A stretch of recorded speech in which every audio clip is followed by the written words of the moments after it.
Respon mengejutkan JET saat ditanya fans di Italia soal target laga Timnas Indonesia versus Timnas Bahrain. Ya, JET antusias menatap laga Timnas Indonesia yang digelar Maret 2025 mendatang.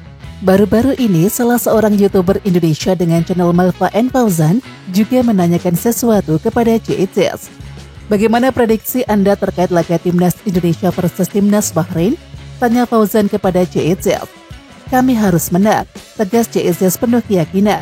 Satu harapannya keyakinan itu meningkatkan motivasi bertanding JET dan personel Timnas Indonesia yang lain. Jika 4 poin berhasil disabet pada Maret 2025, peluang Timnas Indonesia lolos Piala Dunia 2026 semakin besar. Saat ini hingga matchday ke-6 grup C kualifikasi Piala Dunia 2026 zona Asia, Timnas Indonesia duduk di posisi ketiga dengan 6 angka. Pemain Sabah FC Sadil Ramdhani buka suara soal pemanggilan ke Timnas Indonesia jelang lawan Australia dan juga Bahrain. Dia dengan singkat menjawab tidak ada saat ditanya soal kabar adanya pemanggilan tersebut. Sosok Sadil Ramdhani dinilai punya kans membela Timnas Indonesia dalam laga lanjutan grup C babak ketiga kualifikasi Piala Dunia 2026 zona Asia. Sebab skuad Garuda kini ditangani oleh pelatih anyar, yakni Patrick Kluivert. Soal kans membela Timnas Indonesia ini, Sadil buka suara. Dia memberikan jawaban singkat saat ditanya apakah ada pemanggilan untuk membela Timnas Indonesia. Tidak ada, ucap Sadil Ramdhani saat disinggung soal kabar pemanggilan ke Timnas Indonesia dilansir dari YouTube Harimau Malaya Jumat 28 Februari. Sebelumnya Patrick Kluivert disebut akan memanggil 27 pemain ke Timnas Indonesia untuk melakoni laga melawan Australia dan juga Bahrain. Dengan begitu, kini menarik menantikan siapa saja sosok pemain yang akan dipanggilnya. Anggota Exco PSSI Arya Sinulinga mengatakan proses naturalisasi Emil Audero, Joe Pelupesi, dan juga Dian James sedang dipercepat. Arya Sinulinga mengatakan tahapan demi tahapan proses naturalisasi pemain Emil Audero, Joe Pelupesi, dan juga Dian James sedang berlangsung. Diupayakan proses ketiganya maksimal selesai pada tanggal 10 Maret. Karena itu batas akhir pendaftaran pemain untuk melawan Australia. Semoga semua bisa terkejar dan lalu mengambil sumpah agar 3 pemain ini bisa digunakan saat lawan Australia. Ucap Arya Sinulinga di Tangerang, Kamis 27 Februari. Arya Sinulinga mengatakan kemungkinan ketiga pemain itu tidak akan melakukan pengambilan sumpah di Indonesia. Pasalnya, jadwal pertandingan padat menanti setiap pemain dan keterbatasan waktu yang ada. Kemudian setelah itu baru PSSI bisa memproses perpindahan federasi para pemain tersebut. Patrick Kluivert dijamin bahagia jelang memimpin Timnas Indonesia versus Timnas Australia dan juga Bahrain. Sebab ia memiliki pemain yang resmi masuk dalam top skor kompetisi antar klub Eropa, yakni Liga Konferensi Eropa. Pemain ini bisa diandalkan oleh Patrick Kluivert untuk membobol gawang lawan. Pemain yang dimaksud adalah personel FC Copenhagen Kevin Dix. Ya, Kevin Dix sedang menggila bersama FC Copenhagen di Liga Konferensi Eropa 2024-25. Dari 7 pertandingan, Kevin Dix mengemas 4 gol. Jumlah 4 gol membuat Kevin Dix hanya terpaut 2 pula dari top skor sementara yang berstatus penyerang Chelsea, yakni Mark Guiu. Kebetulan Kevin Dix akan berduel langsung dengan Mark Guiu di 16 besar Liga Konferensi Eropa 2024-25. Usut punya usut, semua gol Kevin Dix diciptakan dari eksekusi penalti. Hebatnya 4 gol itu dicetak dari 4 eksekusi penalti. Hal itu berarti konversi penalti Kevin Dix mencapai 100%. Anggota Exco PSSI Arya Sinulinga menegaskan, proses naturalisasi Chairo Ridawok lebih berat ketimbang Martin Paes untuk memperkuat Timnas Indonesia. Padahal dari PSSI sendiri sangat berhasrat melihat Chairo Ridawok membela Timnas Indonesia. PSSI kesulitan untuk melanjutkan proses naturalisasi ex-gelandang Crystal Palace tersebut. Chairo Ridawok pun dipastikan tidak bisa tampil saat Timnas Indonesia menghadapi Australia dan juga Bahrain pada 20 serta 25 Maret mendatang. Chairo ini prosesnya lebih berat daripada Martin Paes, lebih berat. Jadi bukan kita nggak mau, kami mau banget. Tapi ada masalah di sana. Secara administrasi lebih berat daripada Martin Paes, kata Arya Sinulinga. Mirip-mirip sama Martin Paes, tapi masalahnya dalam beberapa hal, dia lebih berat. Lanjut pria yang juga menjabat sebagai staf khusus Menteri BUMN ini. Sebelumnya, Martin Pas mengalami kendala saat menjalani proses naturalisasi karena memperkuat timnas Belanda U21 di usia 22 tahun.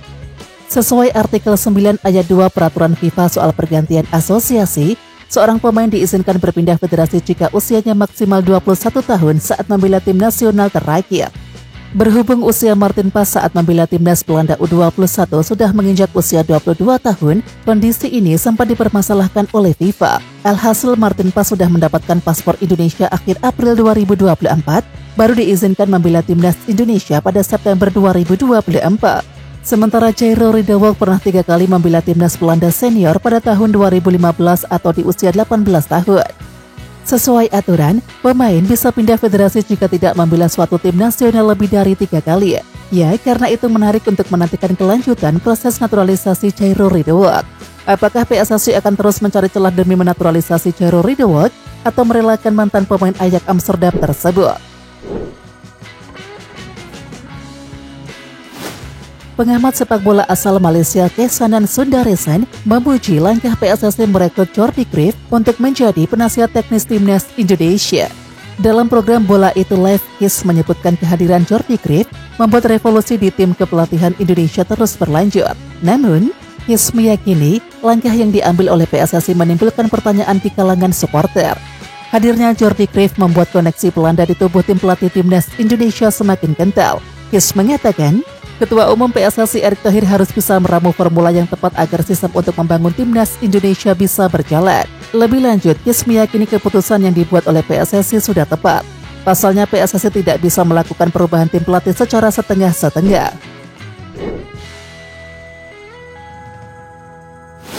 Anggota Komite Eksekutif atau Exco PSSI Arya Sinulinga berbicara soal rencana timnas Indonesia. Menurutnya, pemain yang berkarir di Liga Indonesia direncanakan berkumpul terlebih dahulu di Jakarta.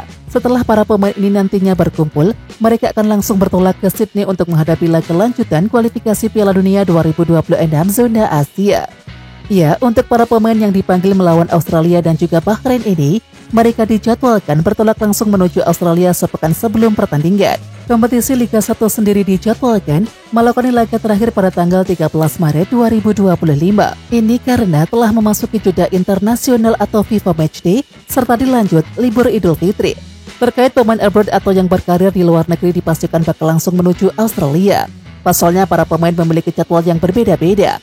Apalagi saat ini banyak pemain timnas Indonesia yang bermain di luar negeri seperti Thailand, Jepang, Belanda, Amerika Serikat, Inggris hingga Italia.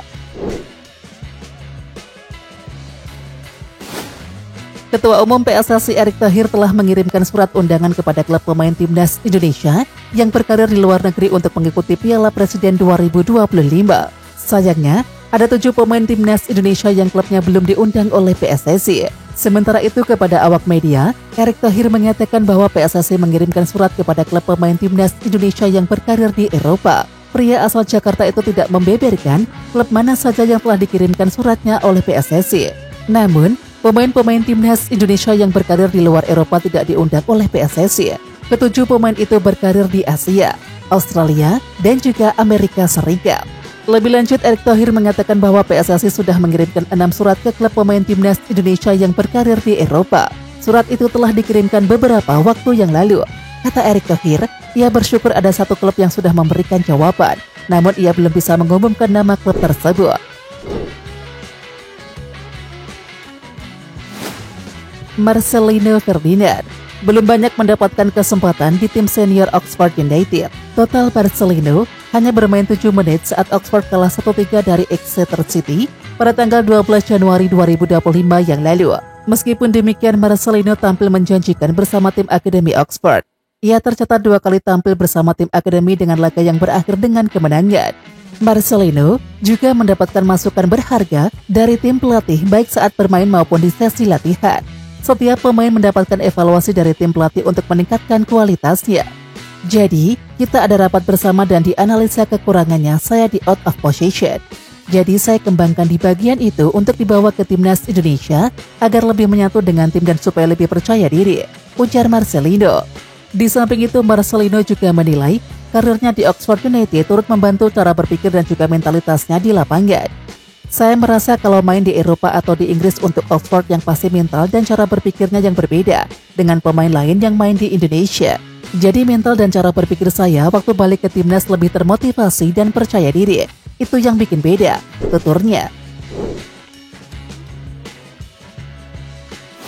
Arya Sinulinga memberikan tanggapan perihal Lestarindo yang menghapus postingan suasana terkini lapangan Stadion Utama Gelora Bung Karno atau SUGBK Senayan, Jakarta Pusat. Lantas, apakah Lestarindo batal membenahi rumput di SUGBK? Ya, kepada awak media, Arya Sinulinga mengatakan tidak terlalu mengetahui. Menurutnya, PSSI tidak punya hak untuk ikut campur karena sejatinya hanya penyewa.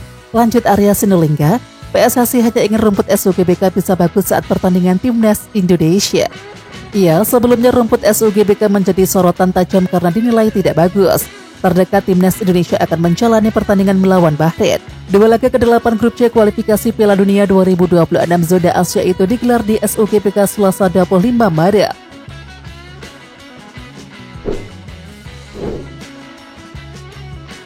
Oke Timnas Lovers, siapa kita? Kita Indonesia. Ayo kita dukung terus sepak bola tanah air Indonesia. Jangan lupa dukung terus Garuda Raya Channel dengan subscribe, like, dan komen karena saran dan kritik kalian sangat bermanfaat untuk perkembangan channel ini. Tungguin video selanjutnya dari Garuda Raya Channel. Salam olahraga.